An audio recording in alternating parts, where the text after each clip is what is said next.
Hello everybody, my name is Abhay Yoganathan. I'm 17 years old and a junior at Moorpark High School, and I would like to share with you my comedy bit for this Moorpark talent show.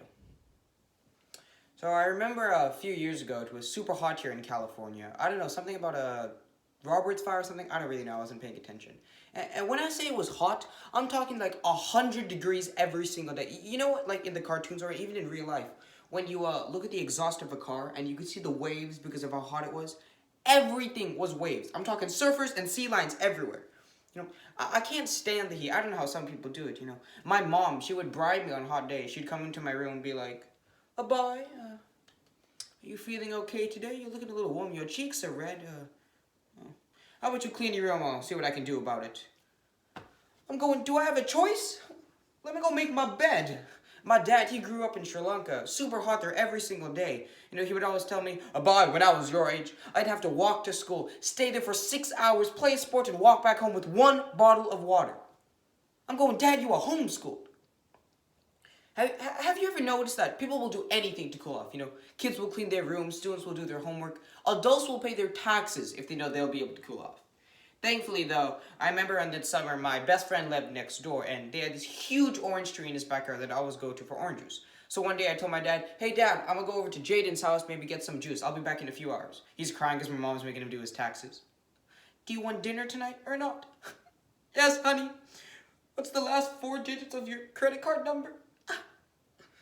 So I'm walking over to Jaden's house, and the problem was that when I had to get to his house, I'd have to cross the street because he lived on the other side. And there was always this weird guy that would always stand there. He was always wearing this super big, dark black jeans and, you know, in a trench coat. Who wears a trench coat in 100-degree weather and talks to kids? Kidnappers. Now he's got me looking for a white van. But, you know, thankfully, he wasn't going to kidnap you or anything. He would just try to sell you stuff. Nothing bad or anything, but stuff like you wouldn't even be sure if it was legal or not. He'd be like, hey boy, come over here. Don't be shy, come over here. Don't worry, come over here.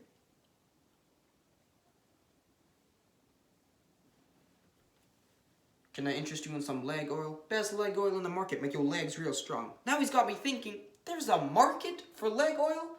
Yeah, best leg oil in the market. It comes with magnesium, phosphate, phosphorus, pronosia. Well, what do you think about this? Well, what do I think? How do you fit all the ingredients on the tiny bottle? And you know, you wouldn't be sure if this leg oil would actually work or if it would make your leg explode. So no, you'd have to give him some stupid excuse. Sorry sir, it's just I don't talk to kidnappers. I got a piano lesson to go to. That's right, I gotta go. So thankfully, I make it past him. I get to Jaden's house, and unfortunately, his parents weren't home and there was no orange juice left. But you know, I'm not gonna give up now.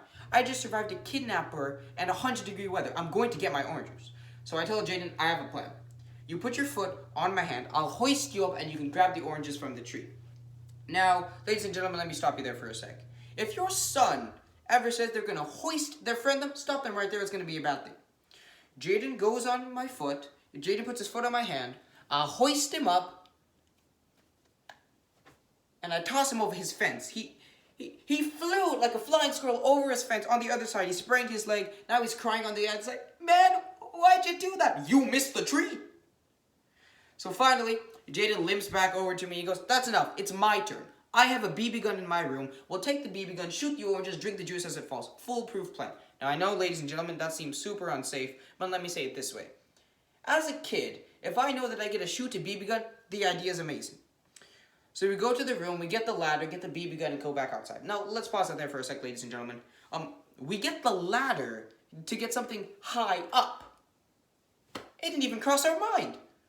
So we go outside, Jaden gets the BB gun, and he shoots the orange, and the juice starts pouring down. Now, miraculously, juice somehow starts pouring, and we start drinking it. Now, the problem is that as you would drink the juice, the BB gun pellets will fall down as well. And at one point, Jaden swallowed one of the pellets. Now, at the beginning, he's lying on the floor coughing. It's hilarious. Seeing your best friend choke on the floor is amazing. Now, after about 5 minutes go by and he's still coughing on the floor, I get nervous. So I start to say, I'm going to find you some help, Jaden. I got to do something. Let me find you some help. Thankfully, Jaden's dad comes home just in time, and I go over to his dad and, ladies and gentlemen, do you know how bad it looks if you bring someone's son back in a position that's different than when they last saw him? I'm going to be like, excuse me, sir, do you know your son Jaden? Love him. He's kind of dying outside. Thankfully, though, Jaden's dad was able to save him, and I didn't kill my best friend. Thank you, everyone. Have a wonderful rest of your day.